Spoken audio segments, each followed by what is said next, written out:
Kia ora tamarihima and welcome to Thursday online learning. You guys have been doing a super job with your online learning, and lots of you are collecting magical warm fuzzies for doing the 3 try to do tasks. So see if you can get one of those magical warm fuzzies today. You might be wondering what I'm wearing today. Well, I thought that I would wear the headband that I am wearing on my walk along Eastern Beach on our class blog. Put your thumb up if you've been on the class blog and you've seen all the wonderful things that people are posting. I got dressed up very warm yesterday because it was so windy and blustery, and I put my coat on and I put my special kind of headband thing on to keep the wind out, and I got Mr. Craig to take a video of me walking along the beach, and the wind and the waves were crashing, and some of you have left some lovely comments under my blog post. Well done to all of those people who are leaving comments and making sure that they're nice and warm and fuzzy. Let's see if everybody can post something on the class blog by Friday.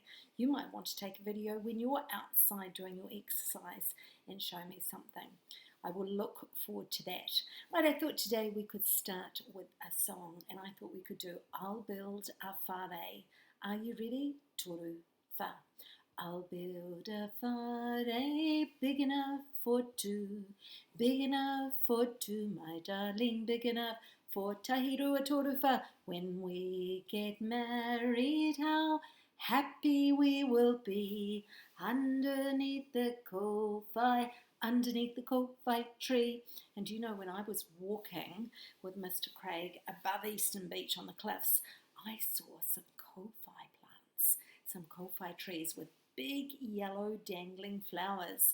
So when you're out exercising, see if you can see a kowhai plant, a yellow New Zealand native kowhai tree with its big bell. They're kind of like bells, the yellow flowers. Okay, let's get started today, and let's have a look at the date first today. And today is Thursday, the 2nd of September. And I thought today we could remind ourselves about what is a comma and what is an apostrophe. Remember, a comma sits on the line, and it's used when we are listing things. In this, I am listing apples, pears, and grapes. But I don't want to say apples, pears, grapes. I want to take a little breath. So a comma tells us to take a little breath like this. Apples, pears, grapes. Whereas an apostrophe, up, apostrophe, it hangs up in the air. Can you see it hanging up there? And we know that it is in contractions. It's used in other things, but one of the things it's used is in contractions. And in this one, it's saying, oh, there's a letter missing. Actually, there's 2 letters missing. Can't comes from can not. Which 2 letters are missing? Can you tell me? You got it. If you said N and O. So to show that 2 letters are missing in a contraction, we use an apostrophe. So today is actually the 2nd day in September, and I would like to congratulate all of those people who, instead of feeling lonely and isolated from their friends in lockdown, are using our class blog to share and connect, because it's a great way to share and talk to our friends by leaving comments. So there you are. Let's see if you can. I have to get this right, don't I? Let's see if we can turn the boy. There you go. You can share on our class blog. I would love to see a whole lot more posts. Right, for our phonics today, let's have a look at this funny sound. It is the sound I, and it belongs to all the IT words. So reading quickly with me, some of them might be upside down. Let's see if we can do them. Night. Now that's an interesting one. The thigh, and that's the top part of your leg. Can you rub your thigh? That's the top part of your leg. Sight. High. Slight. You made a slight mistake, means you just made a little mistake. Light. Fight. flight, right, and might. Well done if you helped me read our phonics words for today. Now, we've been looking at Father's Day and Fathers this week, and some of you made amazing cards. You watched a little video and you put some cards through. You might like to share your card on the class blog. And I've told you lots of things about my dad, but what I didn't tell you was that my dad had a special book made about him. It's a book I wrote, and it's called A Soldier's Story, a biography about the World War II experiences of Lloyd Small. And that's my dad when he was a soldier in the war. So I sat down with my dad. He sat in a really comfy chair when he was alive, and he told me lots and lots about what it was like to fight in the war. Now, when he went off to war, he had to say goodbye to his mum and his dad, and they had to say, "See you, Lloyd," and off he went in the army to represent New Zealand in World War II. And here he is, walking along with his army costume on. And then, let's see if we can find another picture that might be interesting.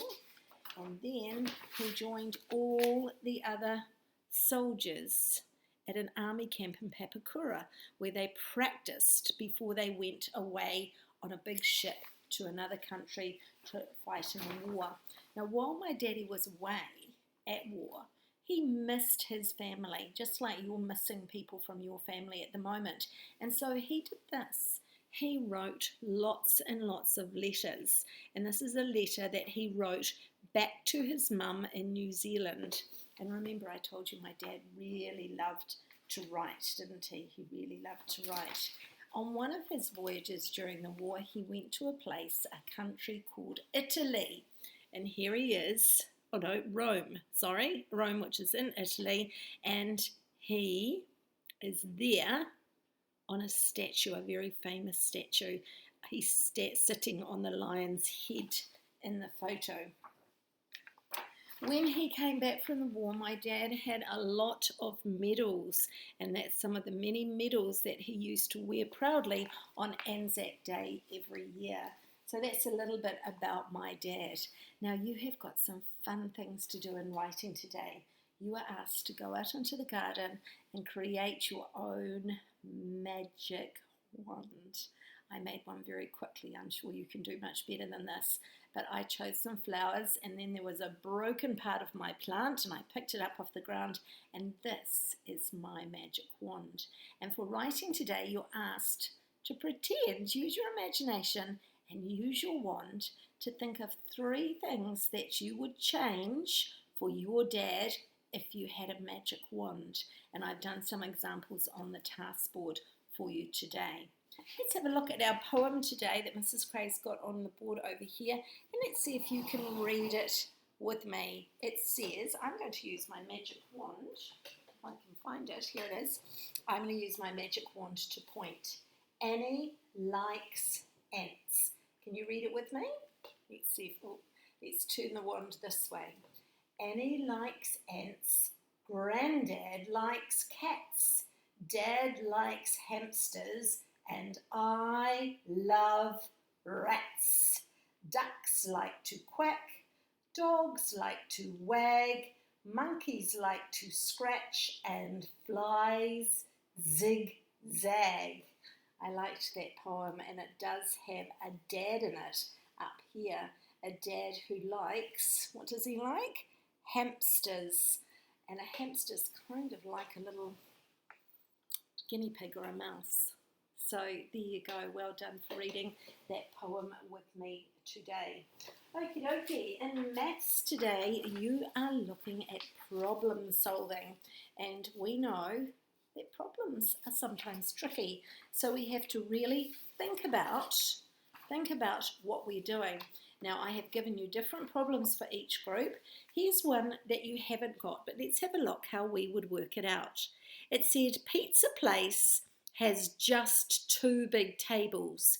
If 7 people can sit around each table, how many people can be seated all together. And there's the girls there. So if we've got 2 tables, here they are, 1, 2. How many can go around each table? 7 and 7. How many would there be altogether? 7 plus 7 equals 14. Then it goes on to say, Chicken and Chips also has 2 big tables. If 16 people are seated, how many are at each table? So this is a different restaurant, and it says it's got 16 people in the restaurant with 2 tables. How many would be at this table and how many would be at this table? And that's when we use our doubles. We know that 8 plus 8 equals 16. So how many would be at each table? 8 and 8. So you've got some different problems to solve today, and the worksheet does ask you to show how you work it out. And you guys have been doing lots of maths, lots and lots of maths. Don't forget to do your 3 progressions to make sure you get the green tick certificate this week. So ka pai for all the maths work that's been coming through. Okay, it's that time. What time is it? It's that time.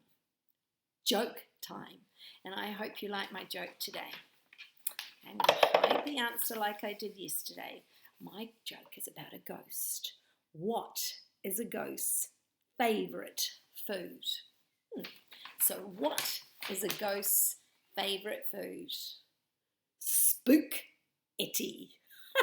I love that one. Hey, look, there's an apostrophe in the word ghost. And the writing's looking a bit ghostly, isn't it? So the apostrophe is there because the favourite food belongs to the ghost. Let's read it together. What is a ghost's favourite food? Spook-etty. You could tell your family that one at the dinner table tonight. So have a fabulous Thursday. Mrs. Smith will be marking your work and commenting today. Show her how clever you are. Send some fabulous things to the blog and have fun making your magic wand. Haere rā, tamariki.